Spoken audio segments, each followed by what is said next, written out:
হরে কৃষ্ণ। মহাপ্রসাদ চ্যানেলে আপনাদের সবাইকে স্বাগত। আজকে আমি বানাবো একদম রেস্তোরাঁর মতো পনির বাটার মশলা। তাহলে চলুন শুরু করি আজকের রান্না। পনির বাটার মশলার জন্য আমি এখানে 400 গ্রাম পনিরকে কিউব আকারে কেটে নিয়েছি। এবার আমি প্রথমে এই পনিরগুলোর মধ্যে 1 টিস্পুন নুন ছড়িয়ে দিচ্ছি। তারপরে আমি এর মধ্যে 1 টিস্পুন হলুদ গুঁড়ো ছড়িয়ে দিলাম, আর 1 টিস্পুন মতো কাসৌরি মেথি এখানে ছড়িয়ে দিচ্ছি। এবার খুব ভালো করে আলতো করে করে পনিরের সঙ্গে নুন, হলুদ আর কাসৌরি মেথিগুলোকে একটু মেখে নিতে হবে। কড়াইতে আমি প্রথমে বেশ কিছুটা মাখন দিয়ে দিয়েছি। মাখনটা একটু গলে যাওয়ার জন্য আমি গ্যাসের আঁচটাকে মিডিয়াম করে দিচ্ছি। একটু গলে গেছে মাখনটা। এবার আমি গ্যাসের ফ্লেমটা একটু কমিয়ে দেব, দিয়ে এর মধ্যে আমি পনিরগুলোকে দিয়ে দিচ্ছি। পনিরগুলোকে কিন্তু আমি খুব বেশি ভাজবো না, হালকা করে ভেজে তুলে নেব। দেখুন পনিরগুলো ঠিক একটু হালকা লালচে হবে, খুব বেশি লালচে হবে না, একদমই হালকা লাল হবে। ঠিক এরকম পজিশনে আমি পনিরগুলোকে কড়াই থেকে তুলে নেব।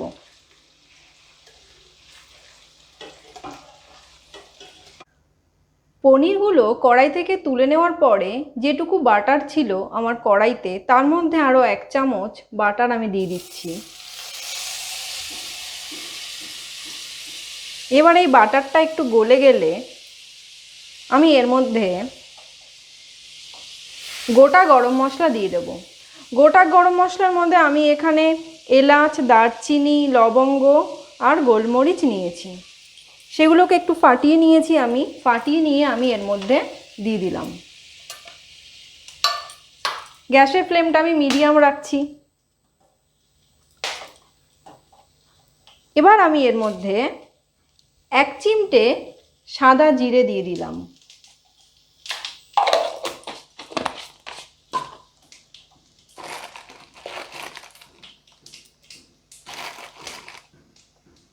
তারপর আমি 1 চামচ মতো কাসৌরি মেথিকে হাতে একটু ডলে এর মধ্যে দিয়ে দিচ্ছি। এটা একটু মিশিয়ে দিলাম। তারপরে আমি এর মধ্যে 1 চামচ আদা বাটা দিয়ে দিলাম।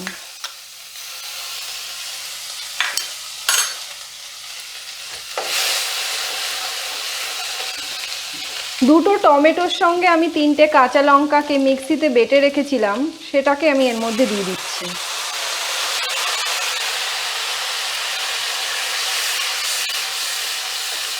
এবার খুব ভালো করে মাখনের সঙ্গে মশলাগুলোকে মেশাচ্ছি।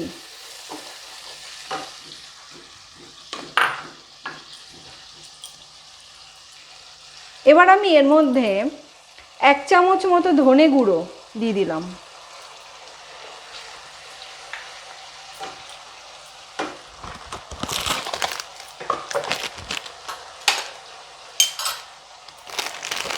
এবার এর মধ্যে আমি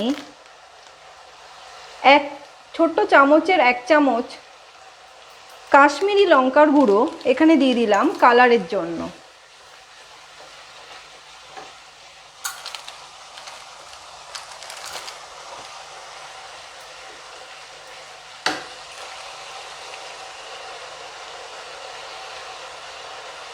ছোট চামচে 2 চামচ নুন দিলাম।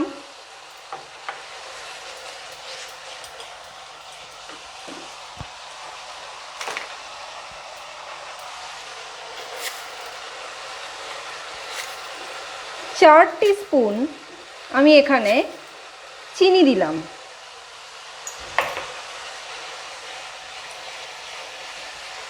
এবার খুব ভালো করে মশলাটাকে আমি কষাচ্ছি।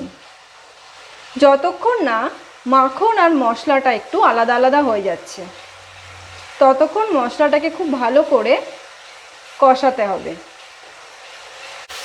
দেখুন আমার মশলাটা খুব ভালো করে কষানো হয়ে গেছে, মাখন আর মশলাটা একটু আলাদা আলাদা হয়ে গেছে।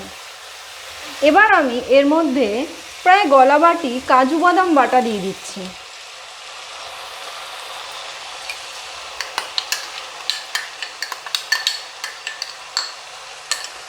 কাজু বাদাম বাটার সঙ্গে পুরো মশলাটাকে খুব ভালো করে মিশিয়ে নিতে হবে। এখন কিন্তু আমি জল দেব না, একটু বাদে আমি জল দেব।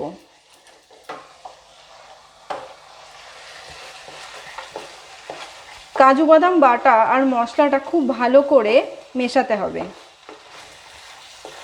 আমার চ্যানেলের রান্না যদি আপনাদের ভালো লেগে থাকে তাহলে এই চ্যানেলটিকে সাবস্ক্রাইব করার জন্য আপনাদের কাছে অনুরোধ রইল।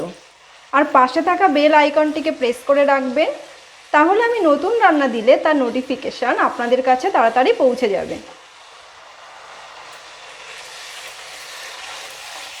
খুব ভালো করে কাজু বাদামের সঙ্গে সব মশলাটা মিশিয়ে নিয়েছি। এবার আমি এর মধ্যে একটু জল দেব।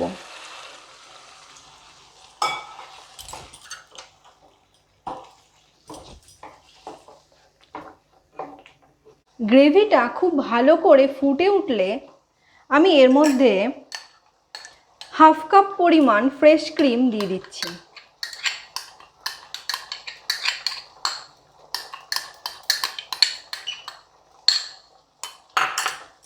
আর 1 চামচ পরিমাণ ধনেপাতা কুচি আমি এর মধ্যে দিয়ে দিচ্ছি।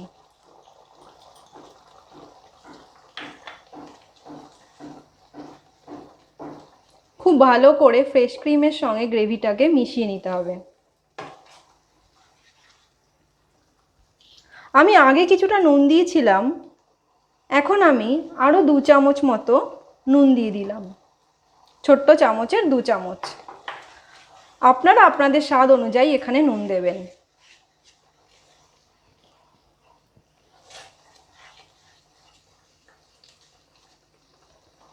এবার আমি এর মধ্যে মাখনে ভেজে রাখা যে পনিরগুলো ছিল কিউব আকারে কাটা, সেই পনিরগুলোকে এর মধ্যে দিয়ে দিচ্ছি।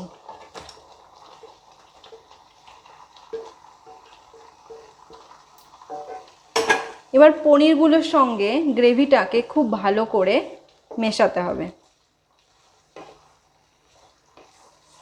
দেখুন রংটা কি সুন্দর এসেছে, রেস্তোরাঁর মতো একদম।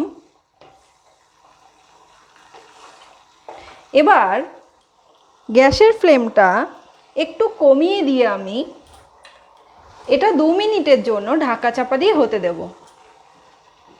2 মিনিট বাদে কড়াইয়ের ঢাকাটা খুলে এর মধ্যে আমি হাফ চামচ মানে হাফ টিস্পুন গরম মশলা গুঁড়ো দিলাম। গরম মশলা গুঁড়ো দিয়ে ভালো করে গ্রেভির সঙ্গে এটাকে মিশিয়ে দেব, যাতে গরম মশলার ফ্লেভারটা খুব সুন্দর করে গ্রেভির মধ্যে চলে যায়।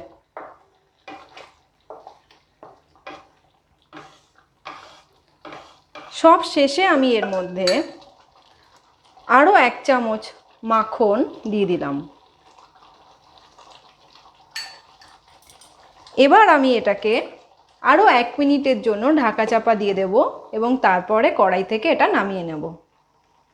কড়াই থেকে আমি পনির বাটার মশলাকে একটা পাত্রে নামিয়ে ওপর থেকে ফ্রেশ ক্রিম ছড়িয়ে দিয়েছি এবং ওপরে একটা তুলসী পাতা দিয়ে দিয়েছি। এবার আমি এটা রাধা মাধবকে ভোগ অর্পণ করব। আমার এই রেসিপিটি যদি আপনাদের ভালো লেগে থাকে তাহলে আমার চ্যানেলটিকে সাবস্ক্রাইব করার জন্য অনুরোধ রইল, আর ভিডিওটি লাইক ও শেয়ার করবেন। আজকের মতো আমার রান্না এই পর্যন্তই। সবাই ভালো থাকবেন। হরে কৃষ্ণ।